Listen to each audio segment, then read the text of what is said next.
बिस्मिल्लाहिर्रहमानिर्रहीम अस्सलाम वालेकुम। आई एम ख्वाजा मोहसिन इनाम।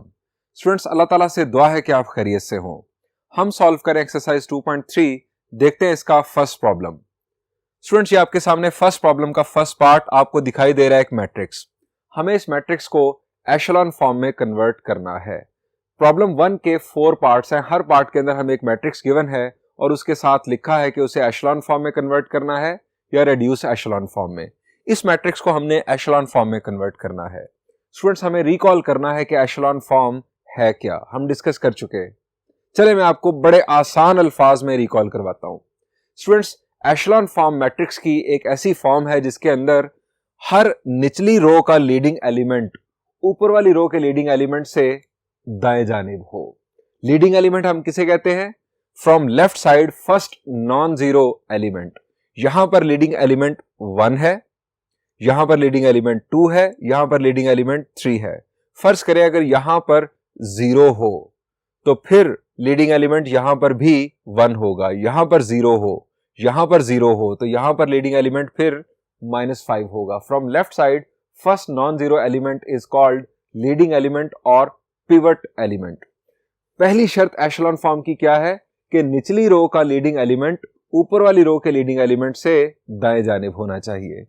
यानी यहां पर आप देख रहे हैं कि निचली रो का लीडिंग एलिमेंट ऊपर वाली रो के लीडिंग एलिमेंट से नीचे है, दाएं जानिब होना चाहिए। अब दाएं जानिब शिफ्ट करने के लिए इसका मतलब है कि यहां पर हमारे पास 0 होना चाहिए, फिर इसी तरह यहां पर 0 होना चाहिए।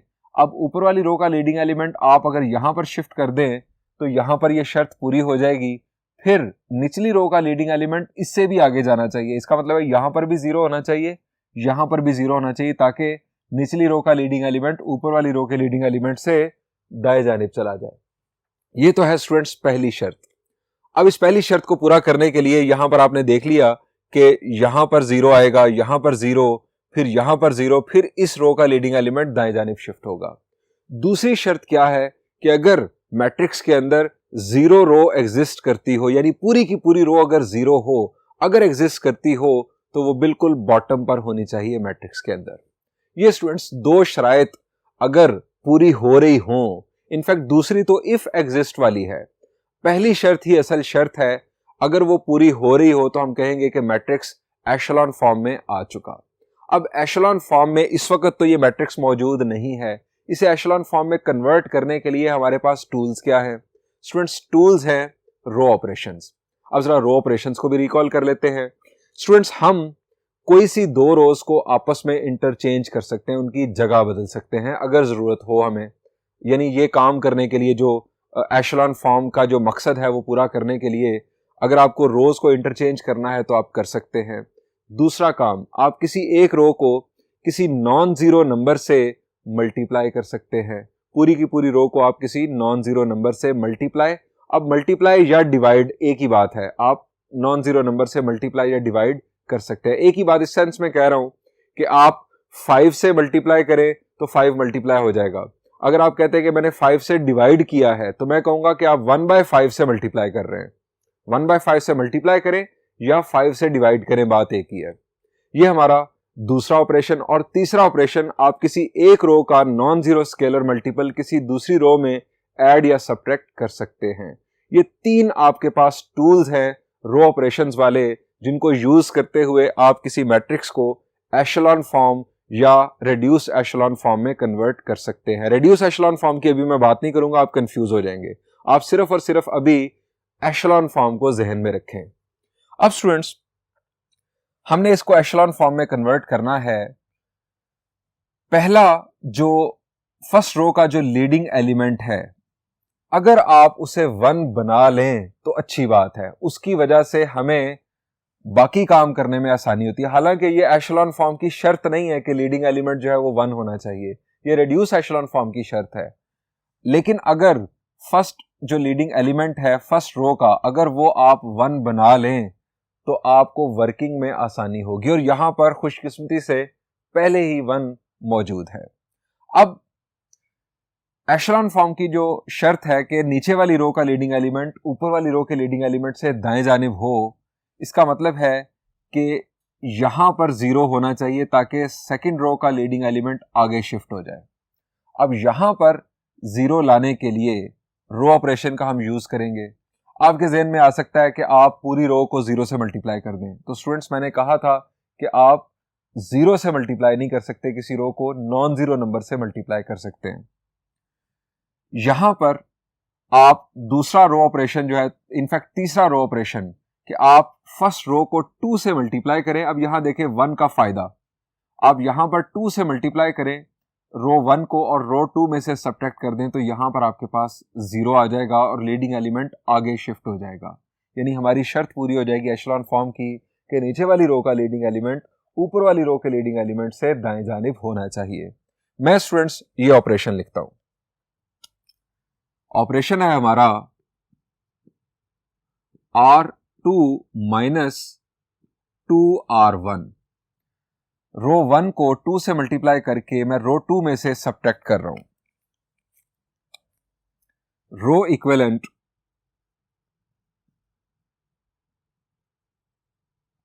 रो 2 में चेंज आना, रो 1 में कोई चेंज नहीं आना। रो 1 को एज इट इज लिखते हैं 1 3 1 3 माइनस 1। अब 2 से मल्टीप्लाई किया, 2 1s are 2, 2 माइनस 2 0। 2 से मल्टीप्लाई किया, 2 3s are 6, 1 माइनस 6 माइनस 5। 2 से मल्टीप्लाई किया तो आ जाएगा माइनस 2। 4 में से इसे सब्ट्रैक्ट करना है, माइनस माइनस प्लस, यहां पर आ गया 6। स्टूडेंट्स, इस रो का लीडिंग एलिमेंट ऊपर वाली रो के लीडिंग एलिमेंट से दाएं जानिब शिफ्ट हो गया। इस रो का लीडिंग एलिमेंट -5 है। यहां तक तो पहली शर्त पूरी हो गई। अब नीचे लीडिंग एलिमेंट फिर इधर आ रहा है, 3 यहां पर आएगा, तो ये तो गड़बड़ है। हमारी शर्त तो यह है कि नीचे वाली रो का लीडिंग एलिमेंट ऊपर वाली रो के लीडिंग एलिमेंट से दाएं जानिब होना चाहिए। सो यहां पर अगर मैंने 3 लिखा तो फिर पहली शर्त पूरी नहीं होगी। इसका मतलब यह हुआ कि यहां पर 0 आना चाहिए। अब यहां पर 0 आएगा तो लीडिंग एलिमेंट आगे शिफ्ट हो जाएगा। अब लीडिंग एलिमेंट यहां पर आएगा, लेकिन उसका भी बाद में हम फर्दर ऑपरेशन करके उसको फर्दर आगे शिफ्ट कर देंगे। पहले तो यहां पर 0 लेकर आते हैं। इसके लिए स्टूडेंट्स दूसरा ऑपरेशन यहां पर ही लिख लेते हैं। अगर हम रो 1 को 3 से मल्टीप्लाई करके रो 3 में से सब्ट्रैक्ट करें, यानी R3 माइनस 3R1 अगर हम कर दें तो हमारे पास यहां पर 0 आ जाएगा। सो मैं ये ऑपरेशन कर रहा हूं। 3 1s are 3, 3 minus 3 0, 3 3s are 9, 4 minus 9 is -5, 3 into -1 is -3, -5 में से सब्ट्रैक्ट करना है। ये बहुत ध्यान से करने वाला काम है, यहां पर एक भी माइनस प्लस की गलती आपका सारा सॉल्यूशन बिगाड़ देगी। इसे 3 से मल्टीप्लाई किया, इसमें से सब्ट्रैक्ट करना है। 3 से मल्टीप्लाई किया, आ गया -3, -5 में से इसे सब्ट्रैक्ट करना है, माइनस माइनस हो जाएगा प्लस, -5 प्लस 3 इज -2।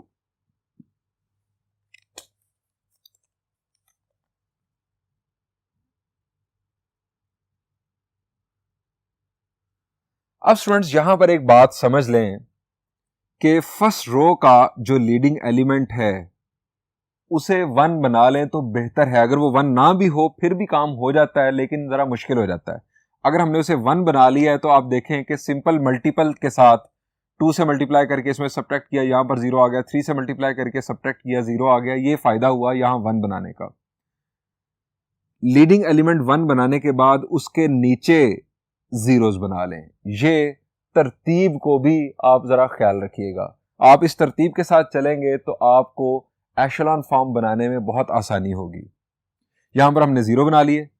अब स्टूडेंट्स नीचे वाली रो का लीडिंग एलिमेंट ऊपर वाली रो के लीडिंग एलिमेंट से दाएं जानिब होना चाहिए। इसका मतलब है कि यहां पर अब 0 आना चाहिए ताकि इस रो का लीडिंग एलिमेंट आगे शिफ्ट हो जाए, दाएं जानिब चला जाए ऊपर वाली रो से। यहां पर 0 लाने के लिए हम क्या करें?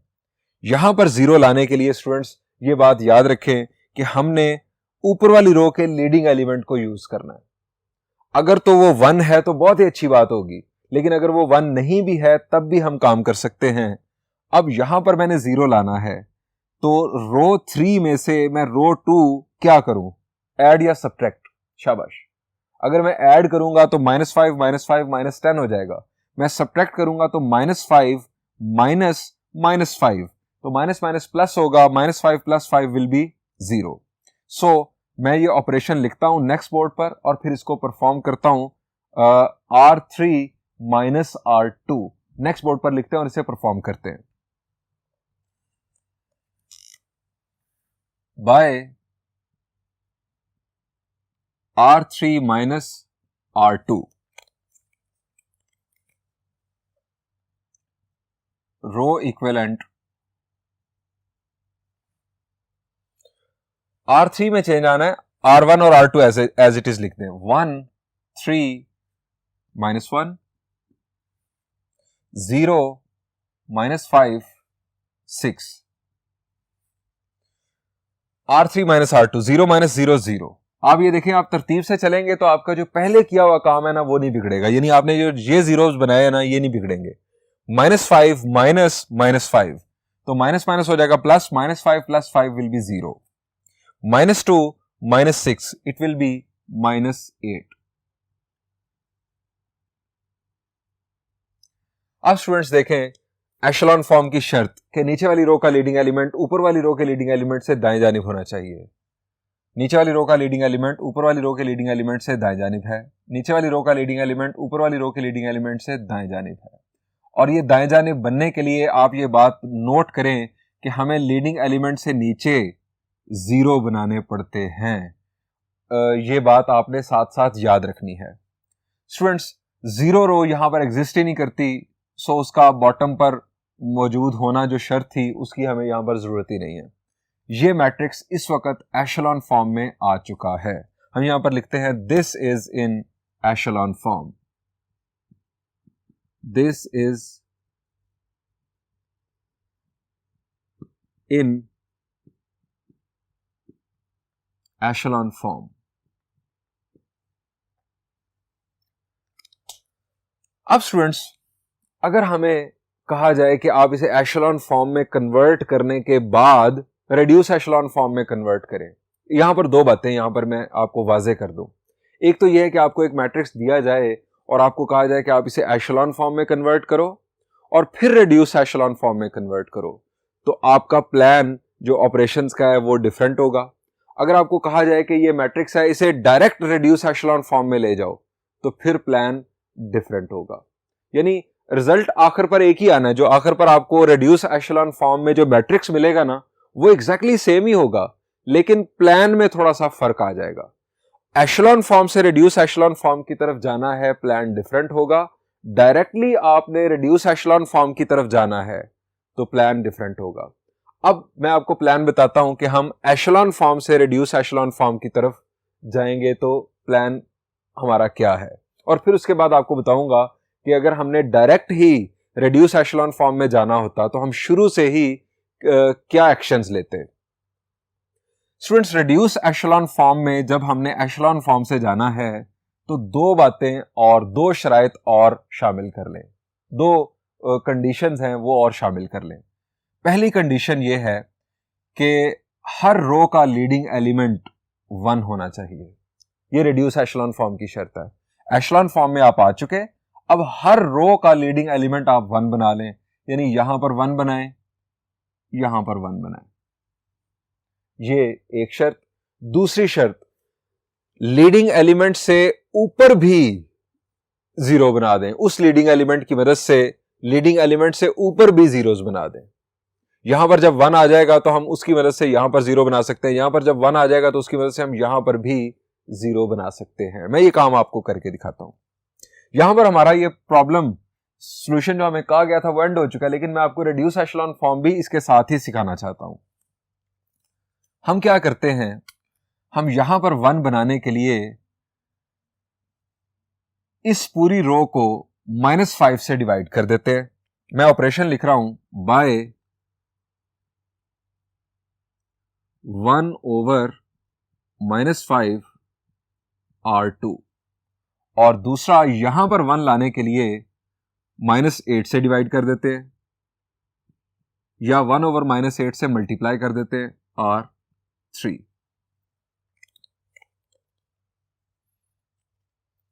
रो इक्विवेलेंट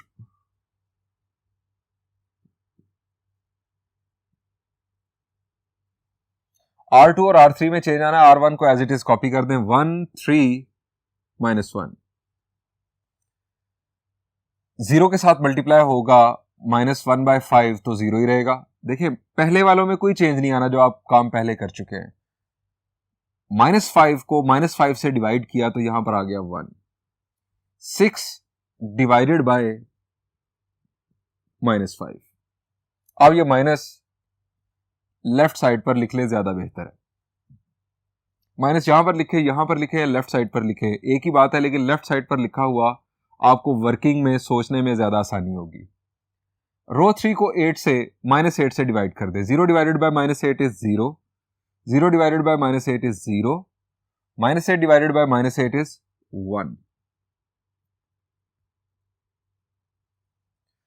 अब स्टूडेंट्स इन लीडिंग एलिमेंट की मदद से इनके ऊपर भी जीरोस बना दें। यहां पर 0 बनाना है तो क्या करेंगे इस लीडिंग एलिमेंट की मदद से?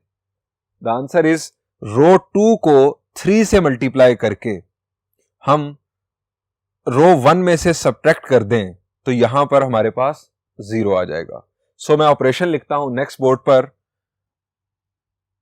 R1 -3R2, ये हमारा ऑपरेशन जो हम करने जा रहे हैं। इसको करने के बाद फिर हम इस 1 की मदद से यहां पर 0 बनाएंगे। सो ऑपरेशन करते हैं नेक्स्ट बोर्ड पर। ये तरतीब जरा ज़हन में रहे, आपने पहले अब इस 1 को यूज करते हुए यहां पर 0 का नहीं सोचना। इस लीडिंग एलिमेंट को बेस बनाकर आपने इससे ऊपर 0 बनाना है। नीचे तो पहले ही 0 बन चुका है, वो एशेलॉन फॉर्म की वजह से यहां पर ऊपर वाला 0 बनाना है। अब हमारा एक्शन होगा R1 -3R2 नेक्स्ट बोर्ड पर बाय R1 -3R2 रो इक्विवेलेंट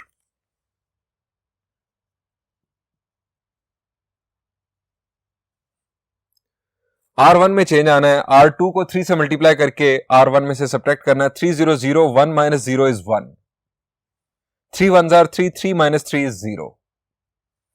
इसको 3 से मल्टीप्लाई किया, ये आ जाएगा -18/5, -18/5। 3 से मल्टीप्लाई किया, -1 में से सब्ट्रैक्ट करना है, -1 में से सब्ट्रैक्ट करना है। ये माइनस मैंने लिखा यहां पर, माइनस माइनस हो जाएगा प्लस, -1 प्लस 18/5। ये मेरा रफ एरिया इनफैक्ट 5 हमारे पास एलसीएम, -5 प्लस 18। यहां पर स्टूडेंट्स आ गया 18 - 5 13, 13/5।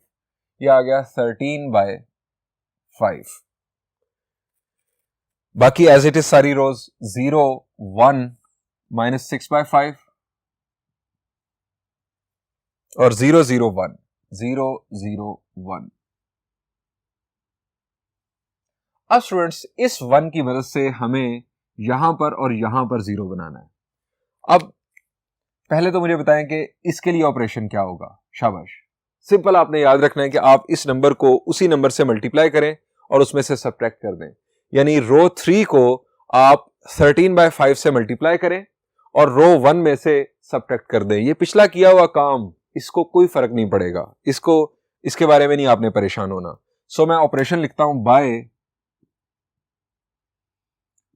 R1 -13/5 R3। R3 को 13/5 से मल्टीप्लाई करके R1 में से सब्ट्रैक्ट कर देंगे तो यहां पर हमारे पास 0 आ जाएगा। इसके लिए जो ऑपरेशन है वो भी अभी मैं लिखता हूं, पहले मैं रो 1 की वर्किंग आपको करके दिखा दूं।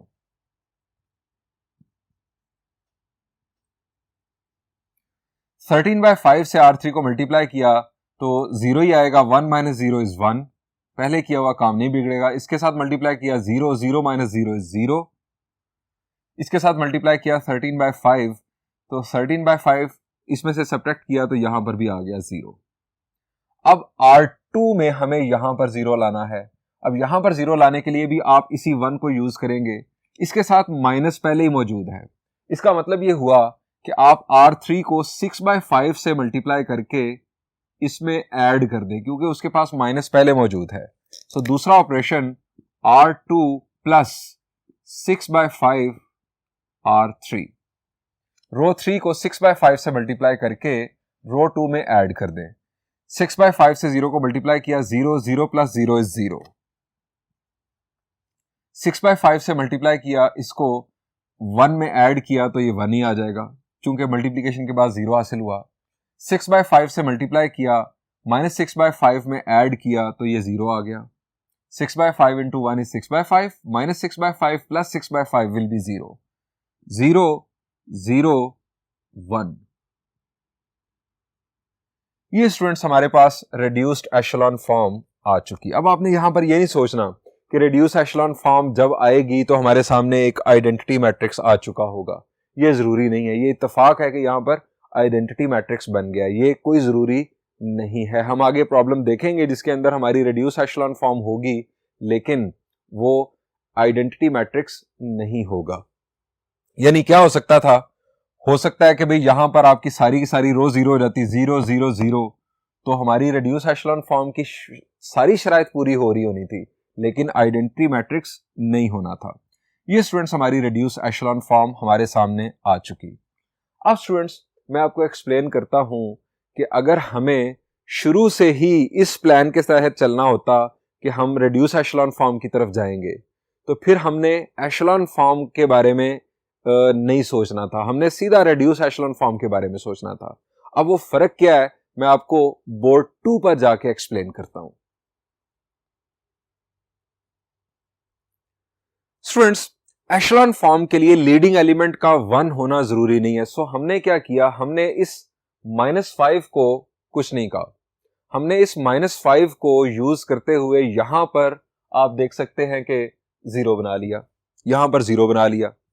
अगर हम रेड्यूस एशेलॉन फॉर्म का प्लान लेकर चलते तो हमने क्या करना था, हमने यहां पर तो हमें 1 बोनस के तौर पर मिल गया, हमने इस 1 की मदद से यहां पर 0 बनाया, यहां पर 0 बनाया, यहां पर 0 बनाया। उसके बाद हमने ये करना था कि हमने रो 2 को -5 से डिवाइड कर देना था। रो 2 को -5 से डिवाइड करके यहां पर बनाना था 1, और फिर इस 1 की मदद से यहां पर और यहां पर बनाना था 0। फिर उसके बाद हमने यहां पर बनाना था 1, और इस 1 की मदद से हमने यहां पर और यहां पर हमने 0 बनाना था। यानी रेड्यूस एशेलॉन फॉर्म के लिए अगर आप शुरू से ही सोचकर चल रहे हो तो फिर प्लान थोड़ा सा डिफरेंट होगा, लेकिन अगर एशेलॉन फॉर्म के बाद आपको रेड्यूस एशेलॉन फॉर्म बनाने के लिए कहा जाए तो फिर प्लान यही होगा जिसके मुताबिक मैंने अभी आपके सामने रेड्यूस एशेलॉन फॉर्म बनाई। स्टूडेंट्स ये था प्रॉब्लम नंबर 1। स्टूडेंट्स इसके जो रिमेनिंग जो पार्ट्स हैं उनमें से एक और पार्ट मैं आपके लिए करता हूं जिसमें मैं आपको एक मैट्रिक्स को रेड्यूस एशेलॉन फॉर्म में कन्वर्ट करके दिखाता हूं। ये काम अब होगा फर्स्ट बोर्ड पर। Students this is problem number 1 second part. हमें इस मैट्रिक्स को रेड्यूस्ड एशेलॉन फॉर्म में कन्वर्ट करना है। स्टूडेंट्स रेड्यूस्ड एशेलॉन फॉर्म के लिए पहली शर्त यह है कि फर्स्ट जो रो है उसका लीडिंग एलिमेंट 1 होना चाहिए, यानी यहां पर 1 होना चाहिए। स्टूडेंट्स किस तरह हम यहां पर 1 बना सकते हैं? शाबाश जी, आपके जहन में आएगा कि हम रो 1 और रो 2 को इंटरचेंज कर दें। रो 1 और रो 2 को अगर आप इंटरचेंज करेंगे तो ये रो जब ऊपर आ जाएगी तो यहां पर आपके पास 1 आ जाएगा। और कोई रास्ता? जी एक और रास्ता है, आप रो 1 में से रो 2 को सब्ट्रैक्ट कर दें, 2 - 1 1 आ जाएगा यहां पर। तो स्टूडेंट्स हमारे पास दो रास्ते हैं, या तो आप रो 1 रो 2 को इंटरचेंज कर दें या रो 1 में से रो 2 को सब्ट्रैक्ट कर दें, आपके पास लीडिंग एलिमेंट फर्स्ट रो का 1 बन जाएगा। सो हम ऑपरेशन स्टार्ट करते हैं। अब यहां पर फिर वही बात कि आप अगर एशेलॉन फॉर्म बनाने की तरफ जा रहे हैं ना तो फिर लीडिंग एलिमेंट को 1 बनाना जरूरी नहीं है। आप उस लीडिंग एलिमेंट की मदद से नीचे वाले जो एलिमेंट्स हैं उससे एग्जैक्टली नीचे उनको जीरोस बनाने की कोशिश करेंगे। लेकिन अगर आप लीडिंग एलिमेंट 1 बना लें एशेलॉन फॉर्म में कन्वर्ट करते हुए भी तो आपको बहुत आसानी हो जाती है वर्किंग करने में। अब मैं यहां पर ऑपरेशन लिखने जा रहा हूं, bye R1 interchanged with R2। R1 और R2 को आपस में मैं इंटरचेंज कर रहा हूं। ये मैंने जानबूझकर ये ऑपरेशन किया है, मैंने R1 - R2 नहीं किया क्योंकि वो तो आपको लिखना आता ही था। ये इंटरचेंजिंग का जो ऑपरेशन है ये जानबूझकर मैंने इसलिए लिखा कि ताकि आपको ये ऑपरेशन लिखना भी आ जाए। रो ऑपरेशन, रो इक्विवेलेंट, यहां पर हमने सिंबल डाला। अब रो 2 को रो 1 की जगह पर शिफ्ट कर दिया, 1 -1 2 -3। रो 1 को रो 2 की जगह पर ले आए, 2 3 2 3 -1 9 3 1 3 2 3 1 3 2, रो 3 अपनी जगह पर कायम। अब स्टूडेंट्स, फर्स्ट रो का लीडिंग एलिमेंट आपने 1 बना लिया। अब उस लीडिंग एलिमेंट से नीचे आपने उस लीडिंग एलिमेंट की मदद से जीरोस बनाने हैं। यहां पर 0 बनाना है, यहां पर 0 बनाना है, ताकि नीचे वाली रो का लीडिंग एलिमेंट ऊपर वाली रो के लीडिंग एलिमेंट से दाएं जानिब शिफ्ट हो जाए। ये तरतीब आपने याद रखनी है कि लीडिंग एलिमेंट 1 बनाने के बाद उसकी मदद से आपने उसके नीचे और ऊपर जीरोस बनाने हैं। अब ऊपर इससे कुछ है नहीं, नीचे 0 बनाने हैं। अब यहां पर 0 बनाने के लिए हम क्या करेंगे, इसको 2 से मल्टीप्लाई करके इसमें से सब्ट्रैक्ट कर देंगे। यहां पर 0 बनाने के लिए इसको 3 से मल्टीप्लाई करके इसमें से सब्ट्रैक्ट कर देंगे। सो जो हमारे दो ऑपरेशंस हैं, पहला operation bye R2 minus 2R1 और दूसरा R3 माइनस 3R1। ये दो ऑपरेशंस हम करने जा रहे हैं।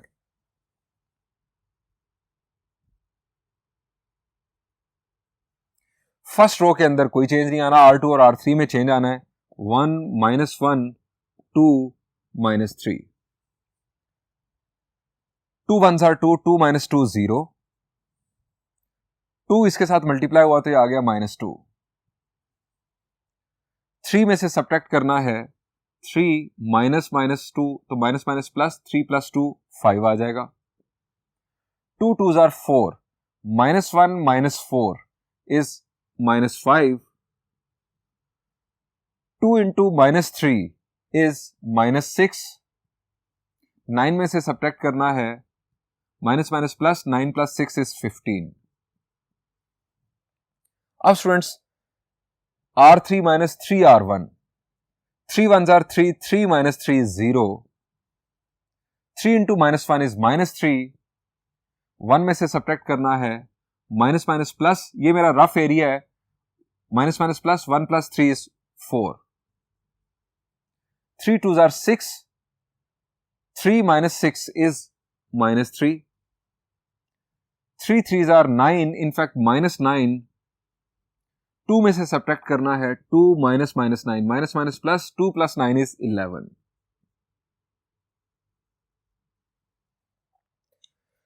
स्टूडेंट्स, अब हम नेक्स्ट रो का लीडिंग एलिमेंट 1 बनाएंगे। यहां पर हमने 1 बनाना है। अब यहां पर 1 बनाने के लिए आपके पास दो रास्ते हैं। एक रास्ता तो यह है कि आप R2 में से R3 को सब्ट्रैक्ट कर दें, 5 - 4 यहां पर आपके पास 1 आ जाएगा। दूसरा रास्ता स्टूडेंट्स आपके पास यह है कि आप R2 को 5 से डिवाइड कर दें। अब ये जो डिवीजन वाली स्ट्रेटेजी है ना, ये यहां पर तो ठीक है, लेकिन अगर डिवीजन की वजह से फ्रैक्शंस पैदा हो रही हो तो फिर ये इतनी अच्छी स्ट्रेटेजी नहीं है। फिर हम यही करते कि हम R2 में से R3 को सब्ट्रैक्ट कर लेते, यहां पर 1 आ जाता। अब ये डिवीजन वाली स्ट्रेटेजी यहां पर बहुत अच्छी है, यहां पर 1 आ जाएगा, यहां पर -1, यहां पर 3, तो मैं डिवीजन वाली स्ट्रेटेजी कर लेता हूं। R1 की मदद से आपने यहां पर 1 बनाने की कोशिश नहीं करनी। उसकी वजह क्या है? अगर आपके ज़हन में आए कि मैं इस नंबर को 4 से मल्टीप्लाई करके इसमें ऐड कर दूं तो 5 - 4 यहां पर 1 आ जाएगा, लेकिन उससे क्या होगा, 4 से मल्टीप्लाई करेंगे जब आप यहां पर, तो 0 + 4 यहां पर भी 4 आ जाएगा। जो आपका पहला किया हुआ काम है ना, वो बिगड़ जाएगा। यह आपने ख्याल रखना है कि पहले किया हुआ काम ना बिगड़ रहा हो जो भी आप एक्शन लें। मैं R2 को 5 से डिवाइड कर रहा हूं। नेक्स्ट बोर्ड पर यह काम करते हैं। बाय 1/5 R2, यानी 1/5 से मैं मल्टीप्लाई कर रहा हूं रो 2 को। रो इक्विवेलेंट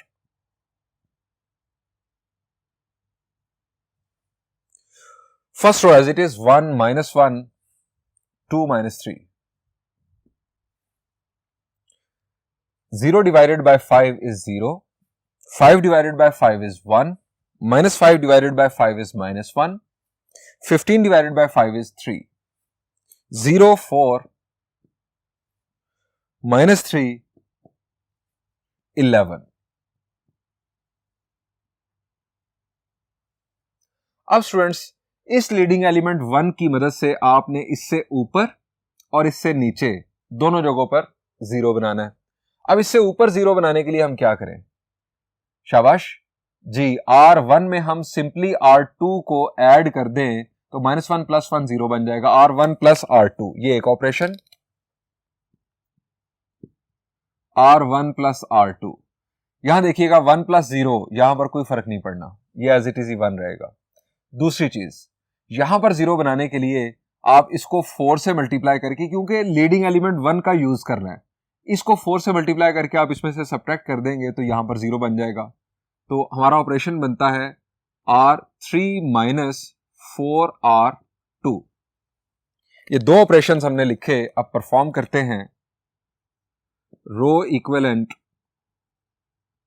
R1 में R2 को ऐड करना है। 1 + 0 is 1, -1 + 1 is 0, 2 + -1, तो 2 - 1 ये 1, -3 + 3 is 0.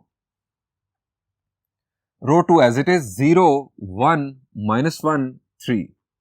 R3 - 4R2, 4 से मल्टीप्लाई करके इसमें से सब्ट्रैक्ट करना है। 4 0 0 0 - 0 is 0। देखिए, पिछला किया हुआ काम नहीं बिगड़ रहा। 4 1s are 4, 4 - 4 is 0। 4 के साथ मल्टीप्लाई किया, ये आ जाएगा -4, -3 में से इसे सब्ट्रैक्ट करना है, -3 में से सब्ट्रैक्ट करना है, माइनस माइनस प्लस, 4 - 3 is 1। 4 से मल्टीप्लाई किया, 4 3s are 12, 11 में से सब्ट्रैक्ट करना है, 11 - 12 is -1।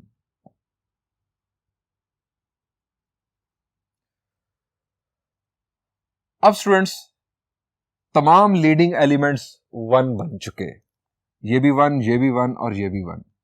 अब लीडिंग एलिमेंट से ऊपर और नीचे जीरोस होने चाहिए। यहां पर तो हमने जीरोस बना लिए। अब इस लीडिंग एलिमेंट से ऊपर यहां पर भी 0 होना चाहिए, यहां पर भी 0 होना चाहिए। अब यहां पर 0 लाने के लिए हम क्या करेंगे? हम इसकी मदद से हमने 0 बनाना है। सो रो 2 में हम रो 3 ऐड कर दें तो यहां पर 0 बन जाएगा, और रो 1 में से रो 3 सब्ट्रैक्ट कर दें तो यहां पर 0 बन जाएगा। सो दो ऑपरेशंस बाय R1 - R3, इस 1 की मदद से हम 0 बना रहे हैं। लीडिंग एलिमेंट को यूज करेंगे हम।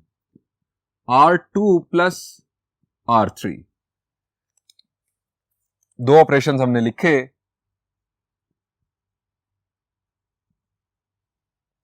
R1 - R3, 1 - 0 is 1, 0 - 0 is 0। देखिए, पिछला कोई चेंज नहीं आएगा। 1 - 1 is 0, 0 - -1 is 1। अब R2 + R3, 0 + 0 is 0, 1 + 0 is 1, -1 + 1 is 0, 3 + -1 is 2। ये एज इट इज 0 0 1 -1।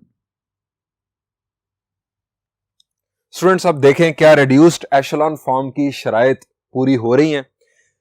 पहली शर्त क्या है कि हर लीडिंग एलिमेंट, अगर लीडिंग एलिमेंट किसी रो में मौजूद हो, अगर पूरी की पूरी रो 0 है तो वो तो फारिग है ना हमारी तरफ से, उसमें लीडिंग एलिमेंट है ही नहीं। हर रो का लीडिंग एलिमेंट 1 होना चाहिए। 1 है। नीचे वाली रो का लीडिंग एलिमेंट ऊपर वाली रो के लीडिंग एलिमेंट से दाएं जानिब होना चाहिए। आप देखें, दाएं जानिब है। फिर लीडिंग एलिमेंट से ऊपर और नीचे जीरोस होने चाहिए। यहां पर नीचे की बात है सिर्फ, तो 0, ऊपर भी 0, नीचे भी 0, ऊपर 0। फिर 0 रो अगर एग्जिस्ट करती हो तो वो बॉटम पर होनी चाहिए। यहां पर 0 रो एग्जिस्ट ही नहीं करती तो फिर उस शर्त का सवाल ही पैदा नहीं होता। स्टूडेंट्स, ये मैट्रिक्स इस वक्त रिड्यूस्ड एशेलॉन फॉर्म में कन्वर्ट हो चुका है। अब हम इसे यहां पर लिखते हैं, इसे कंक्लूड करते हैं। This is in reduced echelon form. ये सेंटेंस हम लिखते हैं नेक्स्ट बोर्ड पर।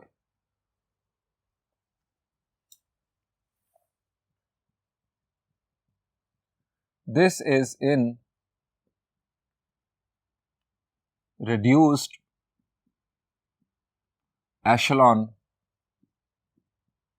form। स्टूडेंट्स, यहां पर इस प्रॉब्लम का सॉल्यूशन एंड हुआ। जो रिमेनिंग 2 पार्ट्स हैं और इसके अलावा इस प्रॉब्लम से रिलेटेड जो एग्जांपल है वो आप होमवर्क में खुद सॉल्व कीजिएगा। यहां पर एक और बात मुझे याद आई स्टूडेंट्स, अगर हमें किसी मैट्रिक्स का रैंक मालूम करने के लिए कहा जाए तो स्टूडेंट्स रैंक की डेफिनेशन होती है number of non zero rows in a matrix when it is in echelon form और रिड्यूस्ड एशेलॉन फॉर्म। अगर आपको रैंक मालूम करना है तो आप एशेलॉन फॉर्म में सिर्फ कन्वर्ट कर लें और आप वहां पर नॉन जीरो रोज की तादाद देखें तो वो उस मैट्रिक्स का रैंक होगा। अगर आप रिड्यूस एशेलॉन फॉर्म में कन्वर्ट कर चुके हैं जिस तरह कि अभी हमने किया, तो रिड्यूस एशेलॉन फॉर्म में भी अगर आप number of non zero rows देखेंगे तो आपको रैंक मिल जाएगा। Number of non zero rows echelon form में और उसी मैट्रिक्स की रिड्यूस एशेलॉन फॉर्म में हमेशा सेम होती हैं। अगर हमें जो हमने इसका फर्स्ट पार्ट जो हमने सॉल्व किया उसके अंदर अगर हमें रैंक मालूम करने के लिए कहा जाता तो आपने वहां पर देखा कि हमारे पास वहां पर कोई जीरो रो नहीं आई थी, तो वहां पर जो रैंक था वो 3 था। नंबर ऑफ नॉन जीरो रोज वहां पर 3 थी। यहां पर अगर आप इस रिड्यूस एशेलॉन फॉर्म को देखें तो यहां पर भी नंबर ऑफ नॉन जीरो रोज जो है वो 3 है। सो इस मैट्रिक्स का रैंक भी 3 है। सो अब आने वाले लेक्चर में यानी नेक्स्ट लेक्चर में हम किसी मैट्रिक्स का रैंक मालूम करना सीखेंगे और इनफैक्ट वो बिल्कुल भी मुश्किल नहीं है। आप इनफैक्ट वो प्रॉब्लम्स खुद भी कर सकते हैं। वो प्रॉब्लम है प्रॉब्लम नंबर 3 और प्रॉब्लम नंबर 4। आप मैट्रिक्स को जस्ट एशेलॉन फॉर्म में कन्वर्ट करें। एशेलॉन फॉर्म में कन्वर्ट करने के बाद आप देखेंगे उसके अंदर नॉन जीरो रोज की तादाद क्या है, वो उस मैट्रिक्स का रैंक होगा। मैं आपको मिलूंगा नेक्स्ट लेक्चर में इंशाल्लाह। Thank you and Allah Hafiz.